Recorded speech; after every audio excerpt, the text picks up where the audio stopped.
Yeah, a lot of the interviews I've seen, you know, they say that the intro beforehand says that you're striving for something different with Captain Laserhawk, but I want to take that a step further and say, I think you're just doing something different. I think it's effortless for you. I think the bulk of the effort isn't necessarily in enforcing ingenuity or newness, but on letting your imagination kind of do its thing without being squeezed into a box too much. And I think that to a lot of people, this may seem like kind of a creative or cognitive parkour. Like I use that term in my review, and I was really proud of that because it really does capture, like, I think how people may see this kind of storytelling. But for people like us, people who don't really think in a conventional or typical way, it's kind of more like, no, this is just how I connect dots and tell stories. 1000%. Yeah, 1000%. This is completely, I mean, like when I get asked questions about it, I am effectively reverse engineering why something happened or why it worked. But in the moment, it's not a math equation as much as it's, as you said, an intuitive process. Yes. Yeah. And yeah, always. Go ahead. No, always. It's like I'm seeing a vision of something.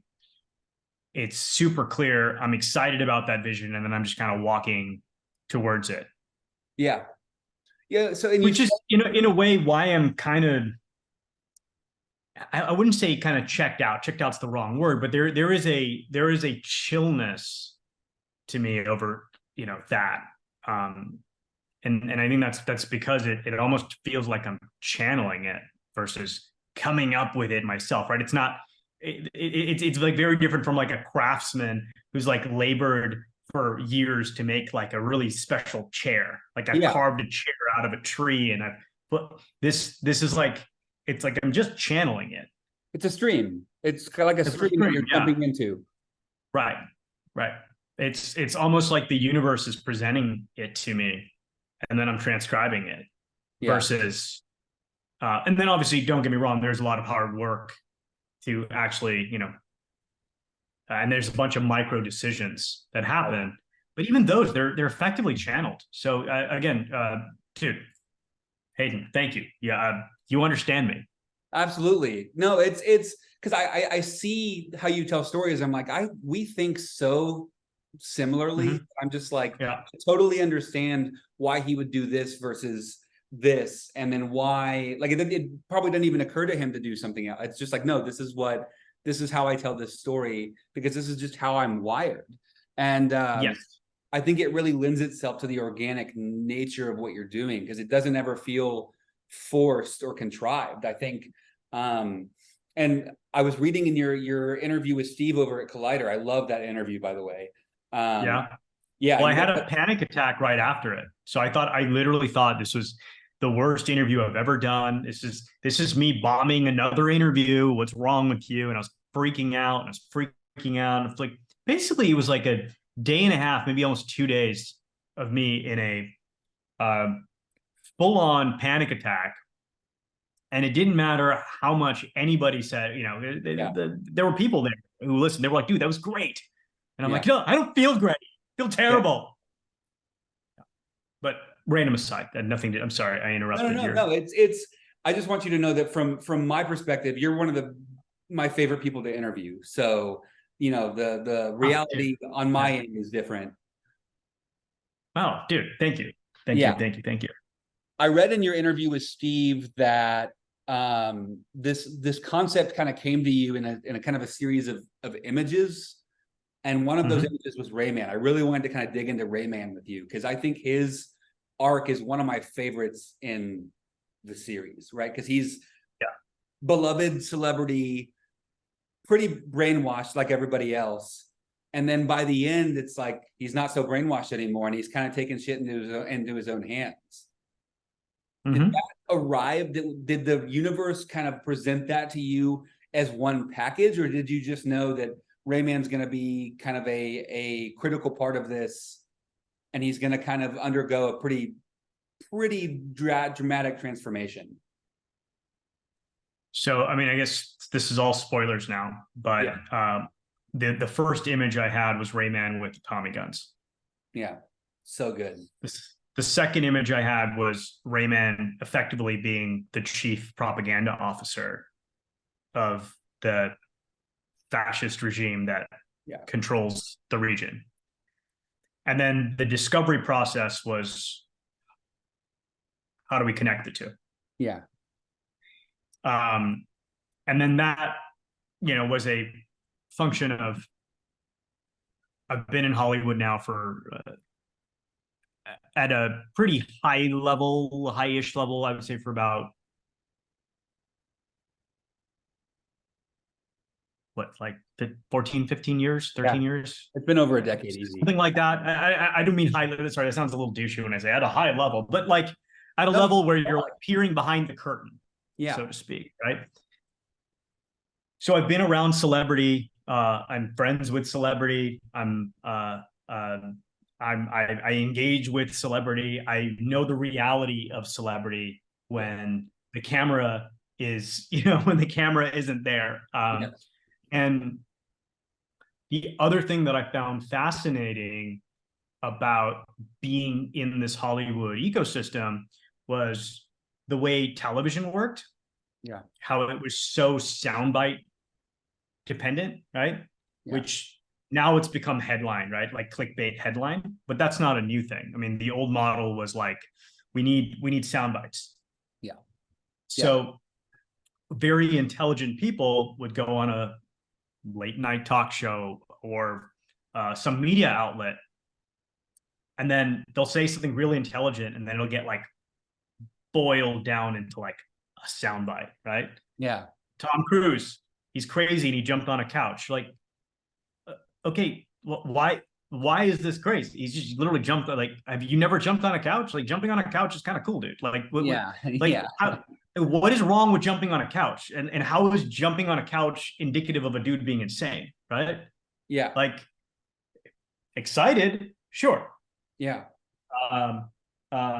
Confident, right? Because there's a confidence to jumping on a couch, like in front of Oprah, right? He's not. This isn't like I'm spending too much time talking about this couch, but I'm going with. No, we're good. We're good. I'm good. But like, why is there media hysteria around Tom Cruise jumping on a couch? And why are we drawing the conclusion that this is somehow indicative of him being out of his mind and crazy? Yeah.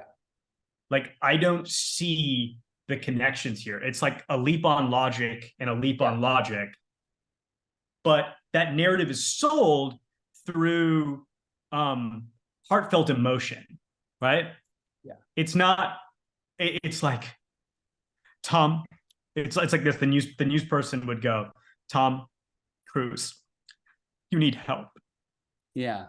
And I'm here to help you. I'm here for you. And they're doing this like thing where you're like, dude, people are buying it hook, line, and sinker because the presenter is already assuming that Tom Cruise is out of his mind. Yeah. And kind of doing this. And so they've like jumped to, I'm doing a horrible job of explaining this, but they've jumped to like step 4 in this process. Yeah. And, I thought it was weird when I was a civilian, if I can use that word. Yeah. It got even more bizarre and more of a game the moment I was a part of the machine, so to speak. Yeah. I can only imagine. Right? So, and I'm not, not draconian or anything like that. I'm not, but it's just there is a weirdness, and some of it, and I'm not saying it's like some weird agenda either. I'm not one of those, right. Oh, it's an agenda thing. There is an economic apparatus that drives television. Yes. Commercials, just there's a financial model driving it, and that financial model still exists on the internet. Yeah. It's just changed a little bit, right? So again, it's that old saying, the more things change, the more they stay the same. So Rayman, it was like, I see image 1 of him with the Tommy gun. I see image 2 of him as this, effectively chief propaganda officer. And then it's a discovery process using my own experiences, analyses, and realizations that get us from point A to point B. Right? Yeah. Mm-hmm. I mean, even little things like, like, why does Jimmy Kimmel talk in front of a desk? Yeah. So little details Right? like, oh, it's true. Yeah. Why is he in front of a desk? Again, why? Well, okay, so the teacher in school is in front of a desk. So if he's standing in front of a desk, it's like authority. Yes. What they're saying is true, right? And then they'll go up, and then if you look at the late night talk show model, which is what Rayman's effectively spoofing on some level, right? Yeah. It's narratives. It's narrative analysis presented as undistilled fact. Yeah. And the laugh track is effectively used to create a sense feeling that, oh, this is what everybody believes. Yeah. Right? So they're selling you hook, line, and sinker. Like, I'm going to say a statement, but it's not really a statement. It's like, it's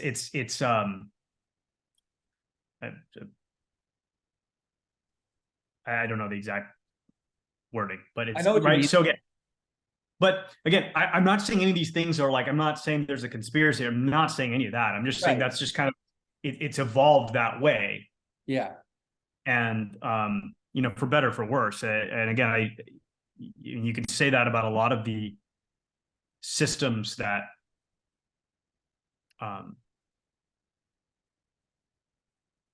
govern us, control us. No, I mean, with us, right? You're drawing from, no, that's really, I never even noticed the standing in front of the desk thing. Like, that's very interesting. Yeah. It's the little details, right? Because at the end of the day, when we're born, it's the one of my favorite enlightenment philosophers is John Jacques Rousseau. Mm-hmm. And one of his great quotes is, man is born free, yet everywhere he's in chains. Yeah. Man is born free, yet everywhere he's in chains. Yeah. And you go, okay, well, what are the chains, right? Like, what are the chains? Because there can be like literal chains, but some of these are just psychological trappings, right? Yes. Like, a baby doesn't associate a Gucci logo with high status. Right. Right? Right, exactly. A baby doesn't think a skateboard is cool. Babies don't have any of these, right? A deer doesn't go Coca-Cola. That represents this, right? Yeah. Louis Vuitton represents that. Like, these things are not real. They're programmed into you. Those are the chains. Yes. Yeah. And I think, no, that was a really, honestly, that was a really good way to put it. And I think that Rayman, I'm trying to think of like a way to say this, because he's kind of like, the way that this information is kind of presented and broadcast is they're playing fast and loose with context. And then, right? Yeah. And then they're basically they're honestly kind of playing into a sense of like a fear of missing out almost, because it's like everybody else is on this bandwagon. Why aren't you? So it kind of plays into no, it's cool. Yeah, the now that you mentioned that, the Rayman stuff, all these subtleties are just like coming into my consciousness now, and they're all there. Like, it's all lifted pretty directly from reality. And now, if you're someone in the game, right? You're thinking about ratings. Yeah. You know what I'm saying? You're not trying to do something nefarious. You're thinking about ratings. Yes. If you're David Letterman, you're trying to beat Jay Leno. If you're Jay Leno, you're trying to beat David Letterman, and you're doing it to keep your spot. Well, that's how you survive in the space. Yeah. Yes. Yeah. Like, okay, if you start bombing, then you lose your spot and they'll replace you with someone else. Whomever. Yeah. Whomever. And so it's, again, I don't think any of this is like necessarily nefarious. Yeah. It's just, it is the construct as I see it. It is the construct as I see it. And well, it's No, I mean, I think it's, you see it because it's there. Like, it is something that you can look at and be like, oh yeah, this is how this works. But, you know, when I think of you and your work, the word maverick comes to mind. And I love that word. Mhm. I think that it's such a good word. I think it's a very positive word, because you're so good at challenging the things you love in a way that bucks trends and eschews convention in ways that continue to surprise me, right? And I think Appreciate you. What I'm getting at here is, like, would you say your love language when interacting with pop culture is alchemy? Like, I love this thing, I love this medium, I love these characters so much that I want to push them towards something different and something greater. Absolutely. 1000%. Alchemy is 1000% the right word. But that's what this is. It's like you're taking That's what it is. different elements, Totally, and it's alchemy. totally what that is. Yeah. And you're actually making it into something more elevated, right? Something better or different, right? And so and sometimes, and I would argue, and I would just add to that, because you're absolutely right, and thank you for saying that. I'm actually seeing that myself now as you're saying it. But I would also add, sometimes it's not even elevating. Maybe it is elevating it, but sometimes it's not. It's also taking what's already there, yes, and pulling it out of the thing. Yes. So as an example, expansion, right? So as an example, you know, I keep, like, when we dropped that Power Rangers fan film in 2015, that was like super dark and super violent. Yeah. But what was already there was this idea that you had this alien in a tube recruiting high school students, giving them weapons and having them fight other aliens, right? So this isn't something that I added, that just was actually part of the DNA of the brand. Yes. And it was just being like, okay, let's focus on that. Let's explore that. Yes. And then, you know, then you're alchemizing that with Blood Diamond and Call of Duty, and being like, okay, well, you know. And when it's in a way that where it becomes its own thing, like it's drawing from these other things, but it is now a separate entity. I would say that there is nothing else like Captain Laserhawk Blood Dragon Remix out there. And that feels like it's by design. Just kind of it's kind of just what I think, subconscious, right? Like, we said earlier that you weren't consciously, like, you didn't have a checklist of like, how am I going to be different, right? You didn't have like how am I going to subvert the genre thing? You know, you were just like, no, this is what I want to do. And it just so happened to kind of go against the grain of most of what is being made today. Yeah, pretty much. Yeah, it wasn't a mathematical process as much as it was an intuitive process. And I think some people approach storytelling that way, and I don't think there's a wrong way to do it. There is a craft to this as well. Yes. And I think one of the things that really helps me is I really have studied the genres that I play in. Like, I know all of the reference points that came before me, and the reference points that inspired those reference points. Right? So as much as it's an intuitive process in world building and characters and whatnot, which it absolutely is, it is also supported by this reservoir of knowledge of like story structure when it comes to action movies. Yes. Right. So then I know, okay, so in episode 3, I want to do a riff on They Live. I love John Carpenter's They Live. I want to do They Live. Yeah. But I want to flip They Live. So instead of it's the sunglasses exposing an alien invasion, it's the sunglasses convincing you there's an alien invasion. Yeah. Right. But so that's intuitive, but it's also like, I know, okay, but there's also this reservoir. So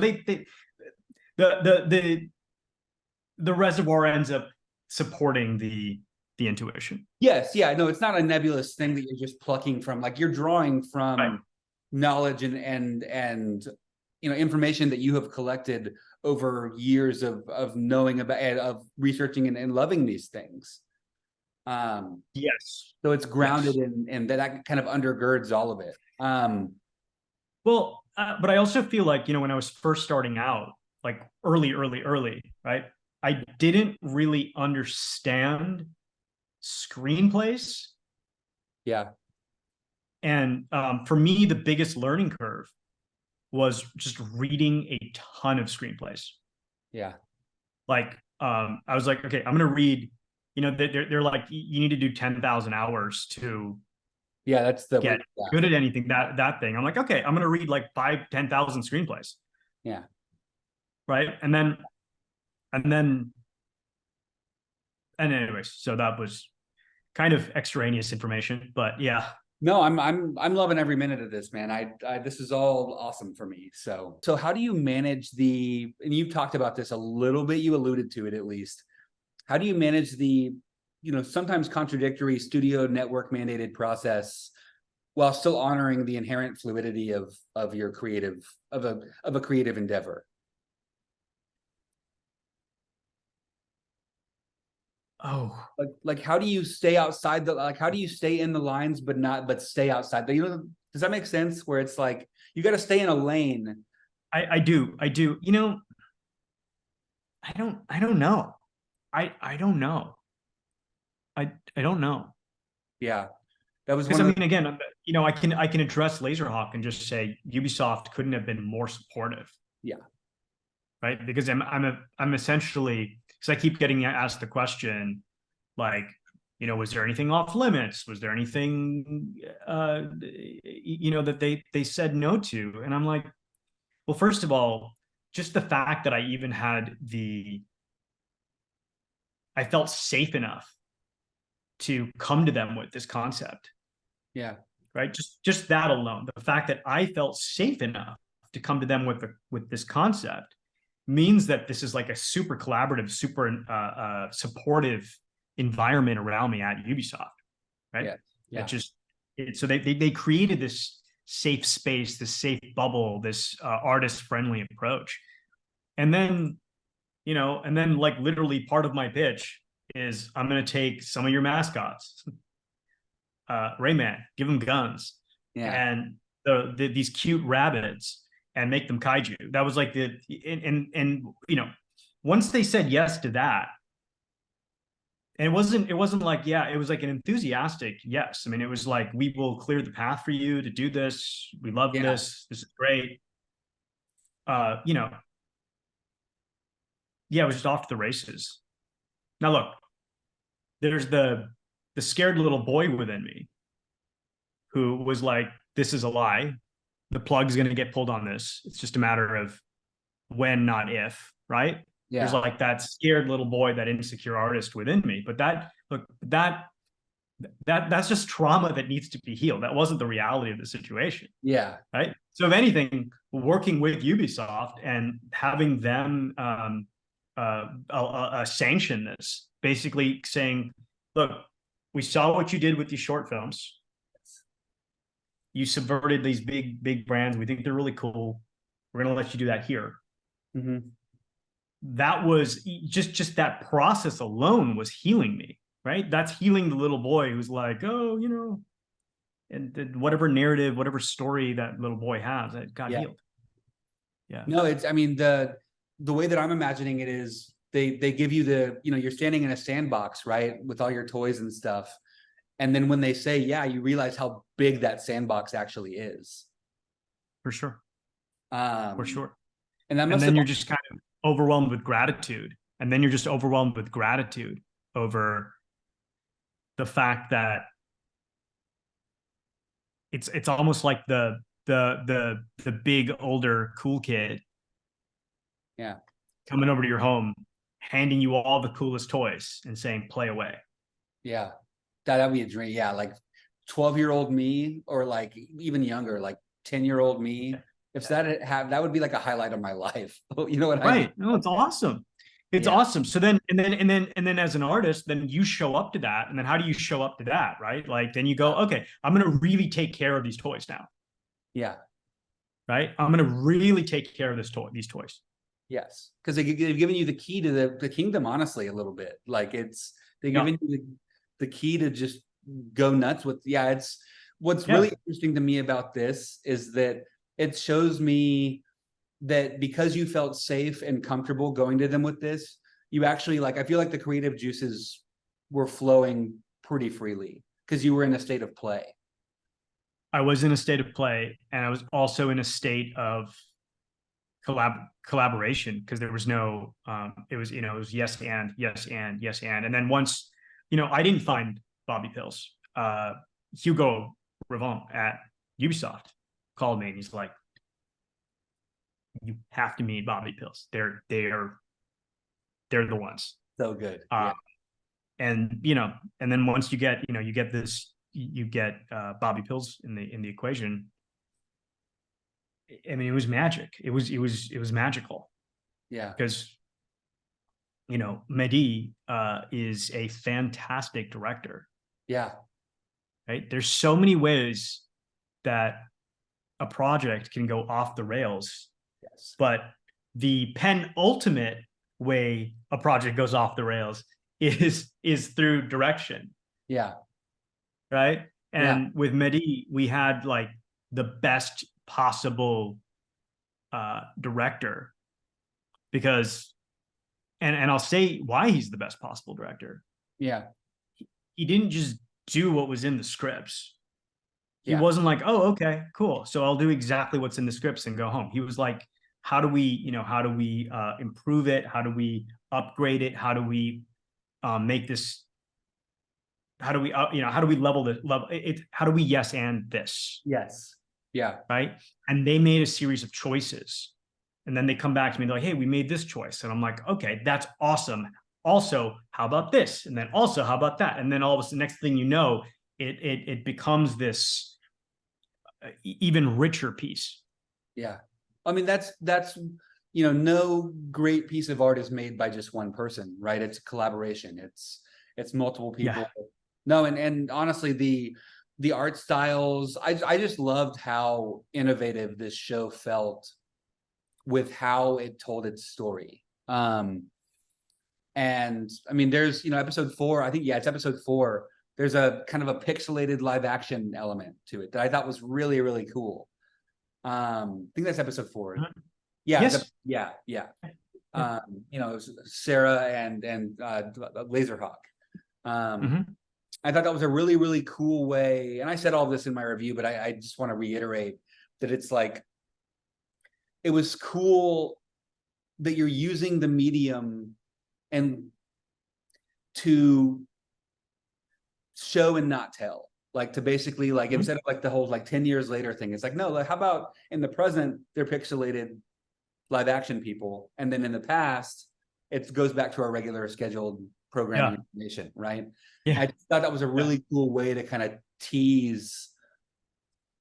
test the boundaries of what you're doing, right? It's just the yes and, right? That's the yes and. For sure.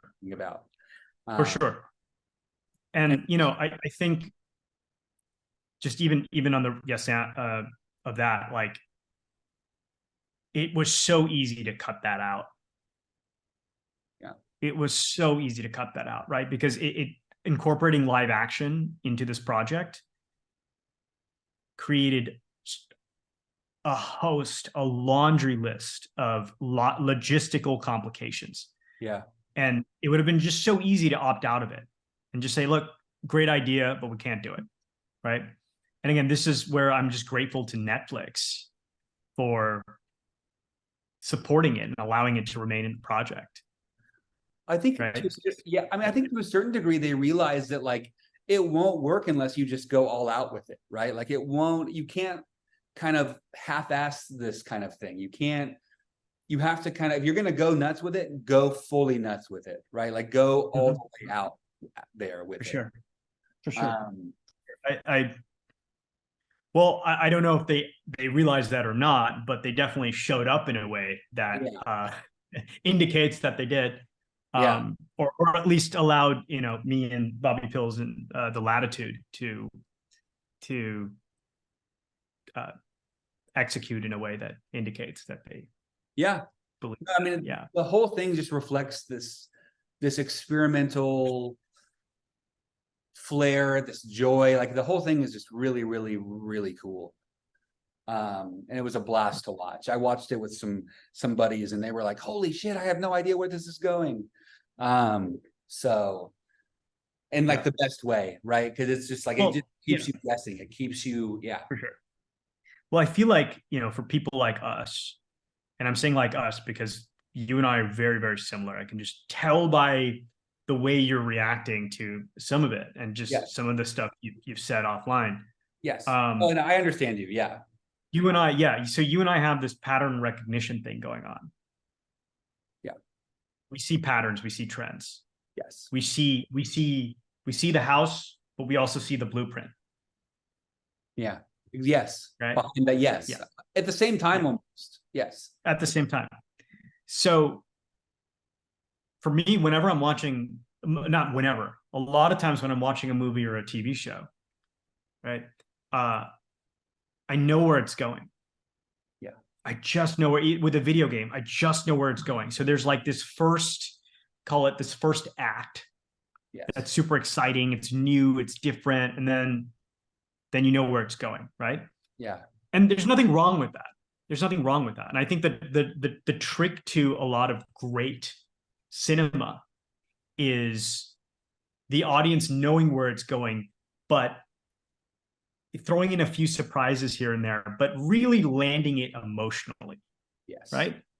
Really landing it emotionally. I'll give you an example of this, like Avengers Endgame. Yeah. Everybody knew the Avengers were coming back. Everybody knew they were all going to step out of portals. Everybody knew there would be some lineup ready to face the entire villain horde from the MCU till now, right? And I know everyone knew that because there were literally cartoons of that circulating online, right? So and it's not even like the Avengers had invented that. You know, that you saw that in the Marvel cartoons. You saw that in the Marvel comic books. You saw this in other franchises. Like every Power Rangers season finale ends with all the other Power Rangers from all the other franchises, right?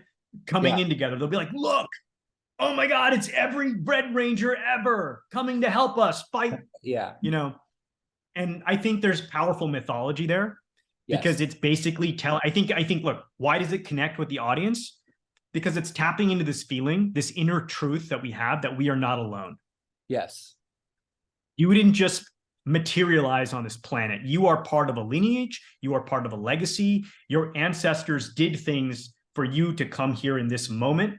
And through physics, we know time is not real. It's not linear, right? Yeah. Now, we may experience it linear, but there is something going on where you are supported, even if you can't see the support, right? I derailed that a little bit, but the point is, the key is landing it most of the time is landing emotionally. Yeah. Landing it emotionally, even though we know where the story's going, right? Yeah. Audiences will forgive a lot. Right. Top Gun Maverick, same deal, right? We know where it's going, but landing it emotionally. Well, I didn't want to do that with Laserhawk. Yeah. I was making the show for people like you and me who see the blueprint. Yeah. And go, I'm going to subvert the blueprint and then subvert the blueprint again and then subvert a blueprint the third time, right? So when you look at the show, it's structured as 2-3 episode arcs. Yes. And that was intentional. I wanted to feel like a manga where it's like, first is the story of Eden, then it's the story of the wasteland, right? So when you get 2-3 episode arcs. Yes. Yeah, no, but there's a structure within it. No, it's the way that I think about it is like cosmic intentionality, right? Yeah. Where it's like our ancestors didn't know that they were setting us up to be where we are now. Right. But universe certainly probably did. I enjoyed speaking to you, which I did, and I'd love to do this again sometime.